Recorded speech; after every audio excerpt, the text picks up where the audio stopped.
Valentine's Day and I'm spending time with my husband. So I figured I would do a quick snippet just because I'm just coming from my NACA appointment not too long ago.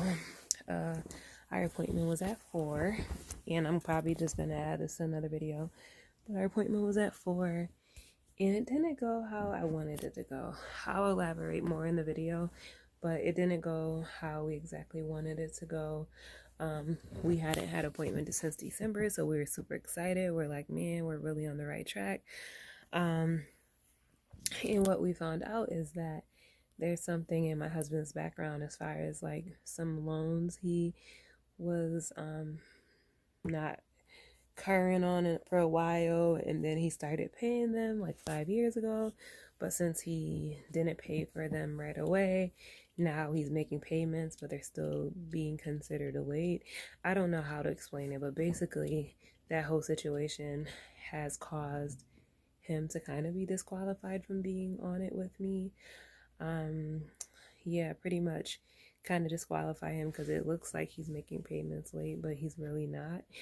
So it's frustrating. That's like a little snag in the road. And I hear a lot of times people say, with NACA, there's always something that disqualifies you or that makes you wait. So now they're basically saying that I would be like probably the only person that would be on the mortgage because you can only have 2 late payments, and I have those, but he has way more because technically they're late even though he's been paying consistently.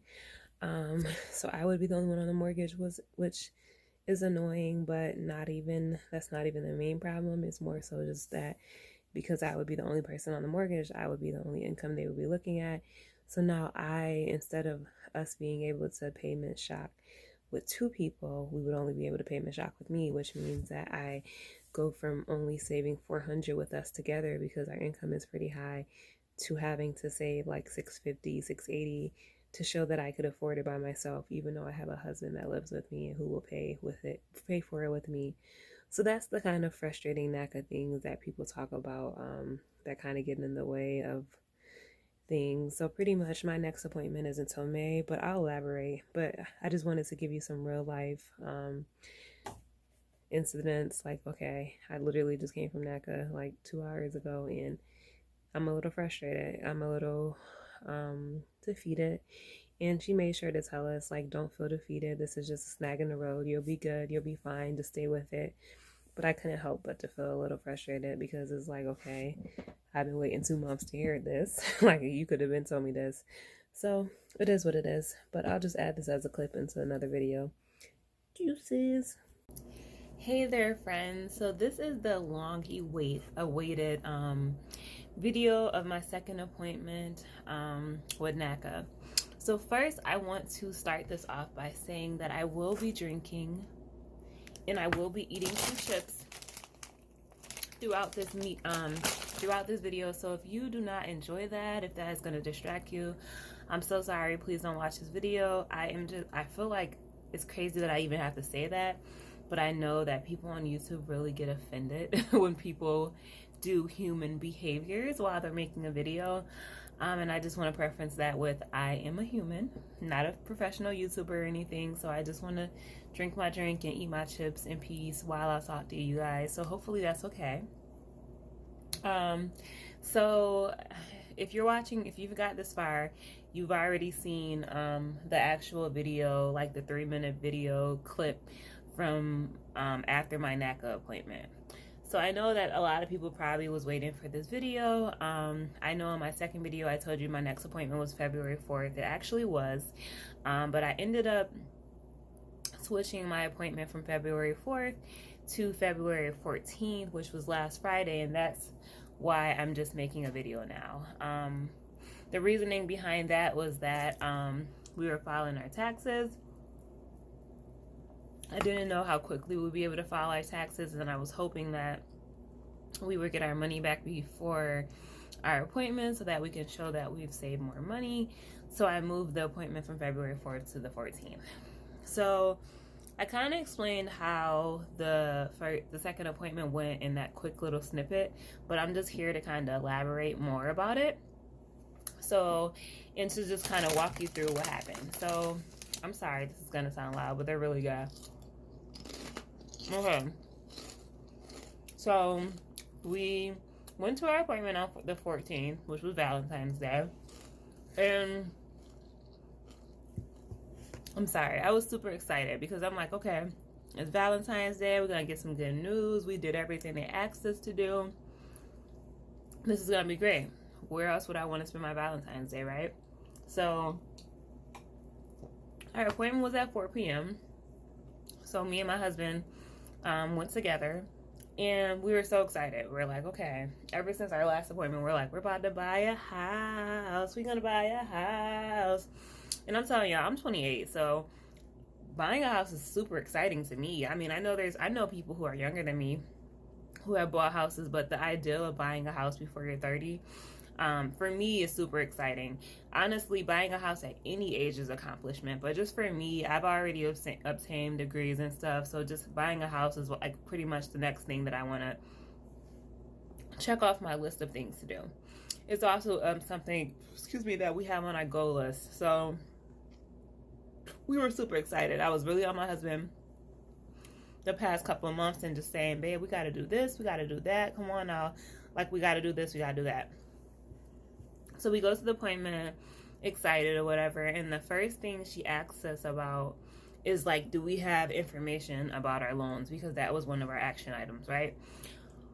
So we did. My husband had all the stuff that he needed for his loans and stuff. And I was like, okay, this is perfect, whatever. And then when she took the paper that explained that he was paying on some of his loans and stuff, I could already tell, like, she wasn't satisfied with it. So not in a bad way. She was just like, okay, so I see that you're paying monthly, but your credit report's still saying you're late. I don't know what's going on with that, but it's looking like something's going on. So is there any way you can get proof? And I don't really know how to explain what it is exactly, so I'm sorry if you're going to be confused by this because I'm kind of confused still. But basically, my husband, and I'm not trying to go too much into detail with his life, but he went to school, he owed them money, he didn't pay initially because he was young and he didn't have money. A couple years later, he started paying them the money he owed. It wasn't anything super significant, but he's been paying them for probably about the past 5 years. So because he had the situation where he owed the school money originally and it went to collections, now even though he's paying consistently monthly, like $140 a month, it's still considered late because when they sent it to collections, it was officially considered late. So I mean, obviously we've known that has been the case, so we never thought it would be a problem. So my husband ended up calling up the people who had the loan, and they pretty much explained to us that yeah, he's been paying on time for the past 5 years, but because it went to them, he's always going to be considered late, right? So what we know about NACA is that they don't accept late payments. So even though he's paying on it, it's still technically considered late. So when he was on the phone talking to the person, the lady was like, okay, well, the NACA counselor was like, okay, well, we can still go forward with you. You only have 2 late payments and you're in a pretty good position. When she said that, I kind of was confused on what that really entailed. So I said, okay, if we went forward with me, what does that mean? And she was like, well, you would be the only person on the mortgage. So honestly, I'm gonna tell you, I'm kind of ignorant about mortgages and leases or whatever, or the title, whatever that stuff is. So I was just like, okay. So I mean, I was kind of reluctant, like, okay, we're buying a house together. I don't want to be the only person on the mortgage unless it's absolutely necessary. But no, I want us both to be on the mortgage. So when he got off the phone, she basically explained to us that I would be the only person on the mortgage if I wanted to go forward that way, because basically he is going to continue to pay this money off, but until he pays them off, and there's been a significant amount of time, maybe 9 months to a year, they're still not going to allow him to, it's still going to continue to hold up our house buying process because it's still going to continue to look like he's late.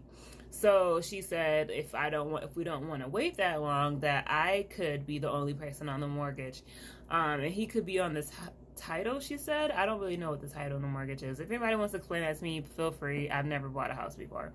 But he could be on the title, but that he couldn't be on the mortgage. So I said, what does that mean? So she said, basically, they won't look at his income anymore.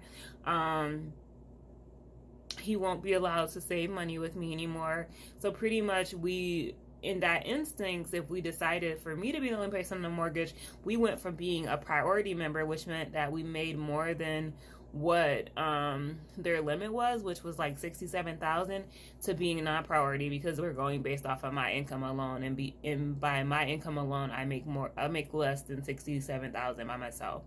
So I guess that's beneficial because you can live wherever you want, but then again, it's not beneficial because if they're not like, what is it, not accumulating, but basically judging us based off of our whole household, then that means that we're pretty much gonna have to get less house, because it's gonna look like we only make the certain amount of money my salary is, as opposed to the extra money we make with his salary, because he won't be counted in. Another negative part about it is that when we were doing payment shock, we had to prove that we're saving $400 a month. So that was very easy with us doing it together. Like I give you an example. Our rent is about $745, right? So we said that we would want a house that is about $1,150. So our payment shock was $400. Now, since they are saying that if we're excluding my husband from the mortgage, if I want a house that's $1,000 or $1,500, I have to prove by myself that I'm able to save that amount. So instead of looking at both of our bank accounts and stuff and being able to come up with that $400 payment shock, I basically have to show that I can save about $700 by myself a month. And they got that from, because they said that, well, if I rent at $745 and I most likely pay half, then that's about $360, $375. And then, so that's basically, I only pay $375. So now I need to add $700 upon that to show that I can save whatever amount, so that I could pay my mortgage every month. So when she said that, I'm just like, Lord, like, okay, that makes it a lot more harder to prove that I can pay that. And it's weird because, like, me and my husband don't go half and half. Sometimes he pays the rent, sometimes I pay the rent. It's not 50-50. Like, we're a married couple, so it's just not that simple, right? But I don't know. So it was pretty much frustrating. So basically, after she told us, like, okay, that he wouldn't be on the mortgage, the appointment kind of ended. The appointment was literally probably about 45 minutes, and maybe most of that time my husband was on the phone and me and her were kind of talking, but not really. And it was just frustrating because I'm like, here I am. I come to this appointment thinking that so much stuff is about to get done, we're about to get approved, and then basically we find out that my husband can't even be on the mortgage if we want to move in like a fast manner, probably before like a year or two, right? So I was just like looking defeated, because I'm just like, okay, I could already tell the meeting was kind of over. She was like, okay, well, when do you guys want to come back? And she was like, usually we schedule an appointment for 3 months out so we could see you in May. And I'm just thinking in my head, like, dang, I was planning on starting to look for houses in May, and you had me coming back in May. I didn't say that to her. I was just like, okay, it is what it is. If that's what they do, that's what they do. But I was kind of feeling frustrated, and I didn't say anything, but I think she could tell in our face, like, we were kind of feeling a little bit defeated. So she said to us, she said, I just want you to know that this is just another snag in the road, and that this happens to a lot of people. So don't get overwhelmed, don't get frustrated, don't quit. It's just a snag in the road. You guys are still doing good. So I don't know. She said that, but then when we left, we were just like, okay, we still frustrated, sis. So I don't know. I guess, like, that's not NACA's fault. I'm not blaming NACA for that. That honestly is just like a personal thing that he has going on with his finances and stuff. So I'm not blaming NACA on that. I honestly don't know if we even went through a bank, if they would still have the same issue or whatever.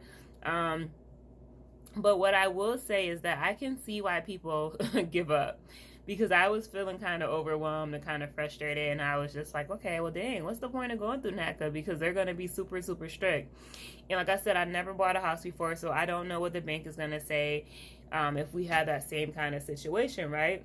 But I don't know. I was kind of frustrated, and I'm just like, okay, first of all, system got us coming back to May, and then that's still not guaranteed. I'm not about to get my hopes up, and I got to show that I could save $650 or $700 by myself, which is a lot. I could, but it's just a lot to be trying to save, and it felt frustrating. So I definitely see, because I watched a lot of videos before about NACA and people's NACA journey, and I definitely see where the holdup comes at, because it just seems like you think you have everything together, you think you have everything perfectly, and then it's just not the case. So I can definitely see how people get flustered and decide to just go do a traditional loan. I mean, I definitely would appreciate them paying my closing costs, but I can definitely see why people may get overwhelmed and decide to quit. I'm sorry, it's going to be like a couple different clips because the video just kind of ended on me, but I don't know. Me and my husband kind of were just like, okay, well, what should we do? So we were like, okay, should we just wait till May and see what they say? And if they don't say anything, we just like try to go through a bank. Should we try to go through a bank beforehand? I don't know, because it's like, okay, if I go through a bank beforehand, then they're going to be running my credit. And I know NACA says not to have anybody run your credit while you're in the process. So I don't want anything to mess that up. But also, we have to actually be out of our apartment by the end of June. So I really don't want to wait that long either, because I'm like, okay, if we're waiting that long, then we're going to be in a rush to get out of our apartment, or we're going to have to stay another month. And it's just, I don't know. So I don't know what to say. I told you guys I'll be real and I'll share my experience with you, because I am currently doing it and I know that people want to see. But we're kind of just at a standstill. We're thinking about probably trying to go through like a program through our bank that helps out when you're saving. We still kind of are interested in NACA, but are not really too keen on the fact that I will be the only person on a mortgage. So I don't know. It's still like something up in the air. We have committed to just continue saving. That's probably the best thing that we can do, whether we go through NACA or we go through any other place. We have to show that we have money. So that's what we're going to continue to do. Like I said, my next appointment isn't for 3 months. I think it's May 20th. So I probably won't have any more NACA specifically appointment videos coming soon, but I will like keep you guys updated on what we decide to do. Maybe like if there is other opportunities out there. Excuse me. Oh my God, I'm so sorry. If there's other options out there that we may go for. We live in New York, and there is a lot of programs for people who want to live in the city where I live at, right? But we do kind of want to live in the burbs, and we're going to have kids one day, so we want our kids to be able to go to better schools. So the options for us and the different grants and stuff is just not really there. So I don't know. It's hard. And we haven't even looked at houses yet, so we have a lot to look forward to in our journey. But I just wanted to keep it real with y'all. If y'all have any questions, let me know. I think I asked you guys some questions in the video. Feel free to answer. But yeah, that was that. So deuces. See y'all later.